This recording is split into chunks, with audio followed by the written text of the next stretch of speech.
नमस्कार प्रणाम, हम प्रियांशु सिंह और आप सब देख रहल बानी टॉप 10 भोजपुरी। और आज के वीडियो जुड़ल बटे पावर स्टार पवन सिंह जी के तरफ से। तो वीडियो के शुरू से लेकर अंत तक देखते रही और अभी तक चैनल के सब्सक्राइब नहीं किए तो लाल कलर के बटन दबा के चैनल के सब्सक्राइब कर दी और घंटी पे जाके आप सब ऑल क्लिक कर ली। आप सबके बता दी कि ई होली के सीजन में पावर स्टार पवन सिंह जी 4 गो गाना गईले बाने, जिनकी 3 गो गाना हमनी के भोजपुरी इंडस्ट्री खाती, तो वहीं पे एगो गाना बॉलीवुड इंडस्ट्री खातिर गईले रहन। आप सबके बता दी कि भोजपुरी इंडस्ट्री के जो तीनों गाना रिलीज रहे, तीनों सुपर डुपर हिट साबित हो चुकल बटे भोजपुरी इंडस्ट्री में।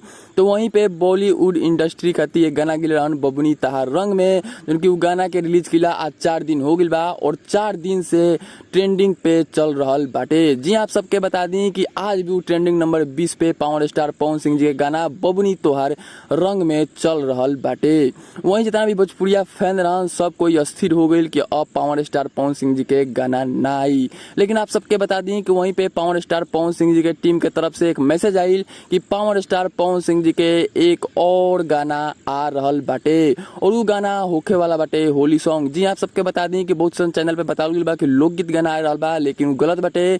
ई होली सॉन्ग आ रहल बाटे आप सबके बीच में। वहीं आप सबके बता दी कि जोन होली सॉन्ग बाटे 80% चांस बाटे कि बबुआन के ऊपर गाना आ रहल बाटे। जी आप सबके बता दी कि पावर स्टार टीम के तरफ से जैसे ही मैसेज निकलल वैसे ही भोजपुरिया फैन खुशी से झूम उठले। वहीं आप सबके बता दी कि ऐसा बतावल जा रहल बाटे कि जोन गाना बाटे ये पूरा तरह से बबुआन के ऊपर होखे वाला बाटे। जी आप सब सही सुननी, जोन गाना आ रहल बाटे पूरा उम्मीद बाटे कि गाना बबुआन के ऊपर आ रहल बाटे। पूरा 80% चांस बा कि गाना बबुआन के ऊपर आवे वाला बाटे। 20% चांस बाटे कि ये सही गाना होखी, लेकिन 80% चांस बा कि बबुआन के ऊपर पावर स्टार पवन सिंह जी गाना गईले बाने, जो कि एकर बोल हो सकता बबुआन के होली। जी आप सबके बता दी कि जो आप सब थंबनेल पे पोस्टर देखले बानी वो ऑफिशियल पोस्टर ना है, बस वो सही थंबनेल लगावल गईल बाटे।